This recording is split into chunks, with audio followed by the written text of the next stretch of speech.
A lot of the Bloodline storyline in WWE has been amazing, but one thing that has fallen short of many fans' expectations has been the story and rise of Solo Sikoa as the leader of the Bloodline 2.0.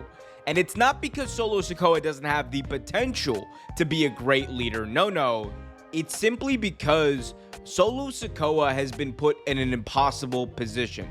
Regardless of what he does, how well he does it, and given where he is at this point in his career, it is unlikely that Solo would be able to fill the shoes of Roman Reigns, someone who reigned supreme over WWE for years as the undisputed WWE champion.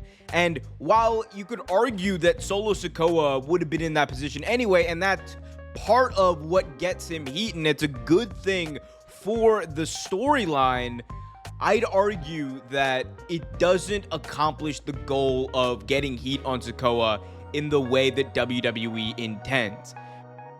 Because at this point, people aren't just clamoring for Roman Reigns because the story wills it and people want to see Roman come back, reclaim his spot at the head of the table. It's also because what we are seeing is less so infuriating, but more so annoying. And not annoying in the good way. Solo Sikoa, as the leader of the Bloodline, has gotten to a point where it's beyond the character being delusional. It's beyond the character being someone who is obviously just mooching off of the success of his cousin. But it's just of a guy who doesn't fit into that spot.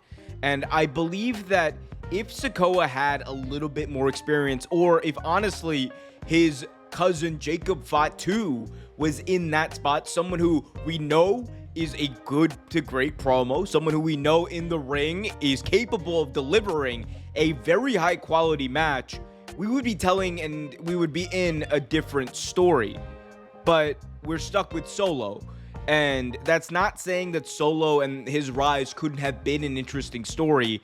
I just don't think that WWE have done enough to make this guy look like a threat. Because when Solo gets in that ring, he comes across as a guy cosplaying as the guy. He doesn't come across as a viable threat. And I think outside of the debut of Jacob Fatu, and again, you could argue that was more Fatu than it was Sikoa and the aura and mystique around this new bloodline. Outside of that moment, there really hasn't been nothing to prove that he is ready to be that guy. And we are at the precipice of a SummerSlam event that will likely see Solo Sikoa battle Cody Rhodes for the WWE Undisputed Championship. And I would not be opposed to this if this wasn't at SummerSlam, which is always supposed to be the second biggest show of the year, right behind WrestleMania. And for your second biggest show of the year, you have Cody defend the belt against a guy who we all know is not going to win. And if he does win, it's going to raise more questions than answers. But no one really in their right mind believes that Sikoa is capable of winning the title at this point in the story and his career. That's not to say he won't, but it all hinges on this idea that Roman is coming back. And normally, I wouldn't be as high-strung and strung up on that point, but over the last couple of weeks, it just feels like this bloodline story has dragged out. And ever since Paul Heyman uttered those words, "You are not my tribal chief," we have been waiting for this story to take a turn. And instead, it has been a very slow climb to the moment of hopefully Roman returning at SummerSlam. And if he doesn't, I think it's going to do more harm than good to Sikoa in the long run. Because Solo has everything you would want in a blue chip prospect for the future. I think in a few years, he could be a main eventer in WWE.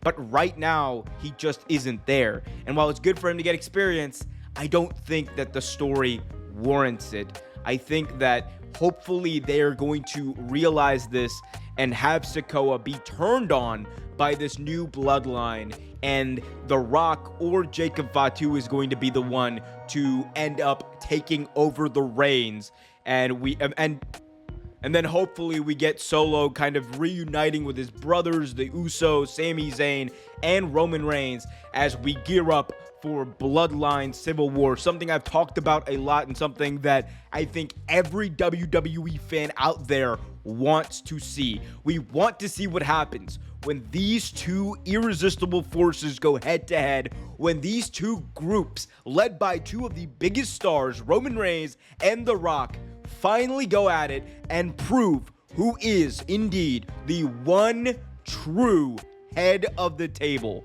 And one thing's for sure, in the conversation of who actually is that head of the table, Solo won't be anywhere near it, but I guess we'll see.